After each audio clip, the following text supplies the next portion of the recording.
Continuando entonces con el cálculo de los valores extremos de la función bajo análisis de x cuadrado menos 1 por e a la x, comentábamos respecto al criterio de la derivada primera que era necesario analizar el signo de la derivada primera antes y después de cada uno de los puntos críticos.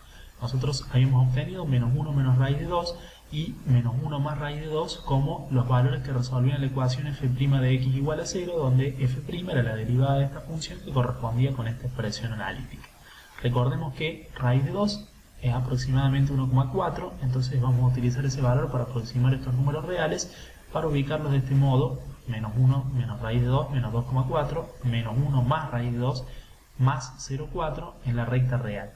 Estos dos valores nos dividen el intervalo real en el eje x de menos, o sea el de la variable independiente, de menos a más infinito, en el intervalo menos infinito menos 2,4, el primer valor crítico, menos 2,4, 0,4 hasta el segundo valor crítico, y desde 0,4 aproximadamente hasta más infinito el tercer intervalo.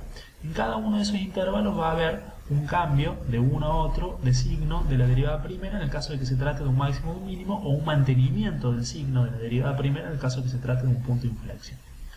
Obviamente en estos valores aproximadamente es donde la derivada se hace 0, ¿sí? Por eso resultaron estos valores ser las raíces de esta ecuación.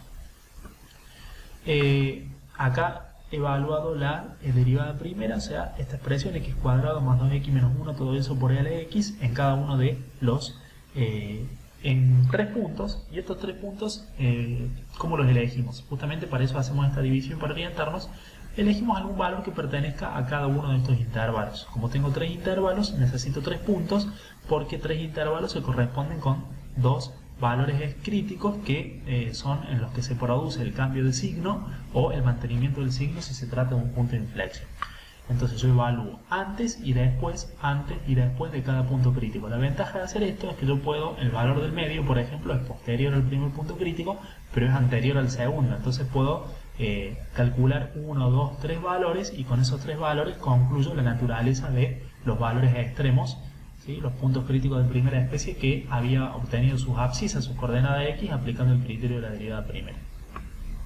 Por ejemplo, como el primer punto crítico es aproximadamente menos 2,4, el que le hemos llamado x1, si tomamos un valor a la izquierda de menos 2,4, por ejemplo un valor entero sencillo, menos 3, que es próximo, evaluamos la derivada primera menos 3, nos da este valor que es 2 sobre e a la 3.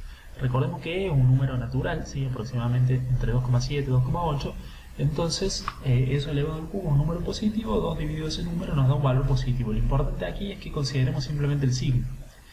Ahora, si evaluamos un valor posterior al valor crítico, que es aproximadamente menos 2,4, valor sencillo sería, por ejemplo, menos 1, calculamos f', la derivada primera de la función que analizamos en menos 1, nos daría menos 2 sobre e. Lo importante acá, nuevamente, no es el valor que nos pongamos a ver aproximadamente en función de x, un irracional, de cuánto da esta división, no hace falta, simplemente con el hecho de que veamos que el signo es negativo, eso nos dice que la derivada pasó antes del punto crítico de tener un valor positivo a después del punto crítico a tener un valor negativo, es decir, que teníamos positivo, pasó por 0 el punto crítico y negativo, de modo tal que estamos en presencia de un máximo local, ¿sí? Analizando el cambio de signo desde antes hacia después del punto crítico bajo análisis. Si ahora tomamos al menos 1, que ya lo hemos calculado como un valor previo al siguiente punto crítico, podemos tomar entonces otro valor que esté a la derecha de ese segundo punto crítico para que sea el valor posterior. Por ejemplo, 2, que es un valor accesible en este caso. Evaluamos la derivada primera, que es esta. En 2 nos da que es 7 por e al cuadrado. Nuevamente, sin entrar en detalle sobre cuánto es ese valor con más precisión, simplemente nos interesa que es positivo, que es mayor a 0. De modo que si nos movemos desde antes de 0,4, que es aproximadamente el segundo punto crítico, hasta después de 0,4, la derivada pasa de tener un valor negativo, obviamente pasa por 0 el punto crítico, a tener valores positivos, de modo tal que concluimos por la variación del signo de la derivada primera que se trata de un valor mínimo local. De este modo, aplicando el criterio de la derivada primera, hemos clasificado los dos valores extremos que habíamos obtenido previamente en máximo y mínimo local en este caso. Entonces, a posterior lo que nos queda es determinar las abscisas, las coordenadas y de cada uno de esos puntos. Ya sabemos que en x1 igual a menos 1 menos raíz de 2, que es aproximadamente menos 2,4, ocurre un máximo, y que en x2 igual a menos 1 más raíz de 2, que es aproximadamente 0,4, la función presenta un mínimo.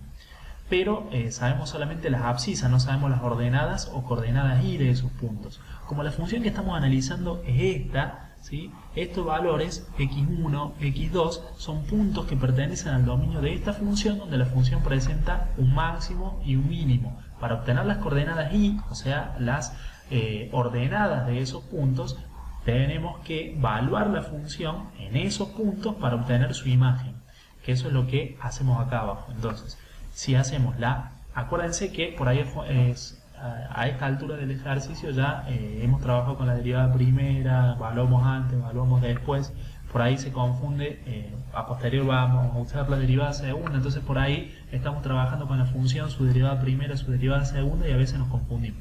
Recordemos que nuestro análisis, o sea, lo que estamos analizando, nuestro ejercicio, lo que estamos resolviendo es el análisis de esta función, ¿sí? Que es la función sin derivar. La derivada primera y la derivada segunda son herramientas que nos permiten realizar ese análisis.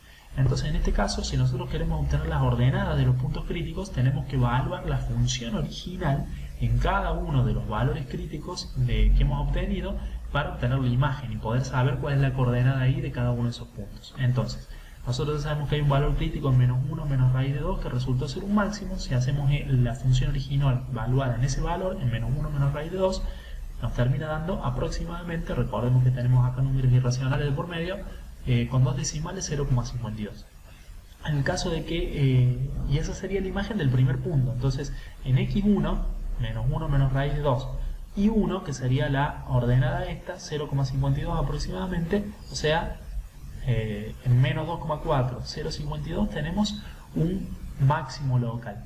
Y en x2, con su i2 correspondiente, teníamos un mínimo local en base a lo que habíamos analizado recién. ¿Cuál es la imagen de ese x2? Evaluamos la función original en ese punto x2, que es menos 1 más raíz de 2, y nos da este valor de aproximadamente 0,26. Entonces en 0,4, que era aproximadamente la coordenada x del segundo punto crítico, que se corresponde con un mínimo, y 0,26, que es la coordenada y aproximadamente de ese punto, vamos a tener la ubicación del mínimo local. Entonces, de esta forma, nosotros ya tenemos la información para, a la hora de graficar, poder ubicar en el plano cartesiano los puntos que se correspondan a, por ejemplo, el x1, el y1, y determinamos de esa forma en dónde se encuentra el valor crítico. Y habiéndolo clasificado, por ejemplo en este caso con el criterio de la derivada primera, podemos determinar entonces una ubicación de los valores críticos, máximo, mínimo y punto de inflexión en el caso que lo hubiese en el plano, para posteriormente poder graficar la función en forma conveniente.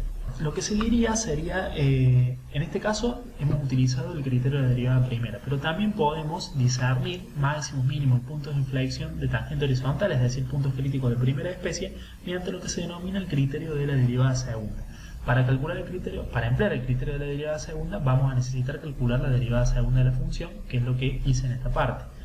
Ya hemos recordado la regla del producto con el cálculo de la derivada primera. Si a la derivada primera la volvemos a derivar, vamos a obtener la derivada segunda de la función original. Vuelve a ser la derivada primera un producto de funciones, donde tenemos el polinomio cuadrático, que está aquí multiplicado por la exponencial natural e a de x. Volvemos a derivar aplicando la regla del producto, sería el primer término es la derivada del primer factor por el segundo factor sin derivar. Entonces la derivada de este polinomio cuadrático sería 2x más 2 por el factor e a la x sin derivar, más el polinomio cuadrático sin derivar, x cuadrado más 2x menos 1, por la derivada del segundo factor, pero al ser una exponencial natural vuelve a ser la misma función, que tiene su misma forma que la función sin derivar. De modo tal que podemos extraer el factor común e a la x que está presente en ambos términos, y nos queda una sumatoria de polinomios que, si la hacemos, nos queda x cuadrado, 2x más 2x, 4x, más 2 menos 1 más 1. De modo tal que esta expresión que tenemos aquí resulta ser la derivada segunda de la función original. E a la x por x cuadrado más 4x más 1, o x cuadrado más 4x más 1 por e a la x. De modo que la derivada primera y la derivada segunda tienen aspectos bastante similares. Con la derivada segunda vamos a poder determinar también la naturaleza de los puntos críticos, que es lo que vamos a hacer a continuación. Vamos a ver que evaluando la derivada segunda en cada uno de los puntos críticos, de acuerdo al signo que obtengamos, si el valor nos da mayor a 0, menor a 0 o igual a 0, distinguiremos de qué tipo de punto crítico se trata. Si evaluando en cada uno en un valor extremo genérico, llamémosle x sub i, donde la función presenta un punto crítico, o sea, donde previamente nosotros hemos verificado, como ya hemos visto, que la función derivada primera se anula, es decir, hemos calculado la derivada primera en ese punto crítico x sub i, y eso da 0, porque partimos de esta ecuación, derivada primera igual a 0, la resolvimos y eso nos dio que en el punto o en los puntos representados de forma genérica x sub i, la derivada primera se anula. Entonces para cada uno de esos puntos yo evalúo la derivada segunda en cada uno de esos puntos y voy a obtener un resultado mayor a 0, menor a 0 o igual a 0. En el caso que sea mayor a 0 se va a tratar de un mínimo local. En el caso que sea menor a 0 se va a tratar de un máximo local. Como para que lo recuerden, siempre que sea mayor a 0, o sea un número real positivo, es al revés, digamos, por decirlo de algún modo, se corresponde con un mínimo. Cuando sea menor a 0, se va a corresponder con el máximo, y cuando nos vuelva a dar 0, en la derivada segunda también, porque recordemos que este punto originalmente da 0 o anula la derivada primera, porque es un punto crítico de primera especie. Cuando vuelva a dar 0 también la derivada segunda, en general se va a tratar de un punto de inflexión de tangente horizontal. Ahora a continuación vamos a partir de esta derivada segunda, evaluarla en los dos puntos críticos que hemos tenido en este ejercicio, y vamos a verificar que los resultados obtenidos a partir de la aplicación de este criterio son similares a los que hemos obtenido por esta parte, empleando la variación del signo de la derivada primera.